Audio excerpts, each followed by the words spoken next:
नमस्कार. महाराष्ट्राचे राजकारण या यूट्यूब चॅनलमध्ये तुम्हा सर्वांचं स्वागत. या यूट्यूब चॅनलच्या माध्यमातून आपण महाराष्ट्रातील 48 लोकसभा मतदारसंघाचा आढावा घेतला आहे. सध्या आपण महाराष्ट्रातील 288 विधानसभा मतदारसंघाचा आढावा घेत आहोत. महाराष्ट्राचे राजकारण या यूट्यूब चॅनलवरती आपण रोज एका नवीन विधानसभा मतदारसंघाचा व्हिडिओ अपलोड करत असतो. तो अपलोड केलेला व्हिडिओ तुम्हाला समजावा, तुमच्या मोबाईलला नोटिफिकेशन यावं, यासाठी या यूट्यूब चॅनलला सबस्क्राईब करा. आज आपण लातूर जिल्ह्यातील उदगीर या विधानसभा मतदारसंघाचा आढावा घेणार आहोत. हा उदगीर विधानसभा मतदारसंघ अनुसूचित जाती प्रवर्गासाठी राखीव ठेवण्यात आलेला आहे. या उदगीर विधानसभा मतदारसंघात लातूर जिल्ह्यातील उदगीर आणि जळकोट या दोन तालुक्याचा समावेश करण्यात आलेला आहे. 2008च्या परिसीमन आयोगाने मतदारसंघ पुनर्रचना करताना या उदगीर विधानसभा मतदारसंघास 237 क्रमांक दिलेला आहे. लातूर लोकसभा मतदारसंघांतर्गत 6 विधानसभा मतदारसंघ येतात आणि हा उदगीर विधानसभा मतदारसंघ देखील लातूर लोकसभा मतदारसंघांतर्गत येतो. आणि या लातूर लोकसभा मतदारसंघाच्या नकाशात आपण एरोच्या माध्यमातून इथं हा उदगीर विधानसभा मतदारसंघ दाखवलेला आहे. 2019च्या विधानसभा निवडणुकीत या मतदारसंघात काय समीकरण राहिलं होतं ते आपण थोडक्यात बघणार आहोत. 2019च्या विधानसभा निवडणुकीत या मतदारसंघातून राष्ट्रवादी काँग्रेस पक्षाचे संजय बनसोडे हे विजयी झाले होते. त्यांना 96,366 मते मिळाली होती.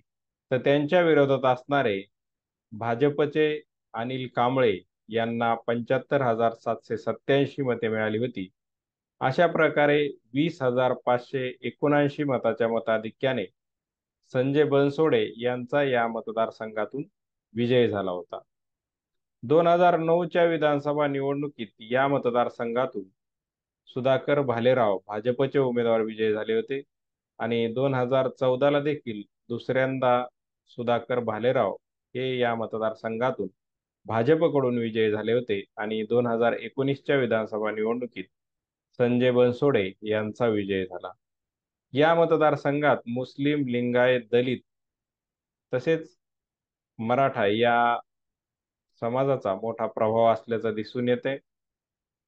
2014 आणि 2019च्या विधानसभा निवडणुकीत या मतदारसंघात काय समीकरण राहिलं होतं ते देखील आपण थोडक्यात बघणार आहोत.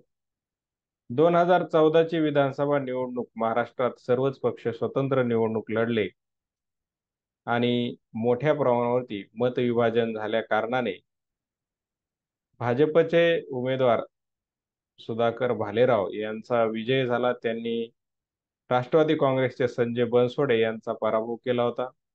काँग्रेसच्या उमेदवाराला 3ऱ्या क्रमांकाची, शिवसेनेच्या उमेदवाराला 4थ्या क्रमांकाची, तर अपक्ष उमेदवाराला 5व्या क्रमांकाची मतं मिळाली होती. 2019च्या विधानसभा निवडणुकीत काँग्रेस राष्ट्रवादी काँग्रेस यांची आघाडी तर भाजप शिवसेना यांची युती होती. युतीकडून ही जागा भाजपला तर आघाडीकडून राष्ट्रवादी काँग्रेस पक्षाला सोडण्यात आली होती आणि या निवडणुकीत राष्ट्रवादी काँग्रेस पक्षाचे संजय बनसोडे यांनी भाजपचे अनिल कांबळे यांचा पराभव केला होता.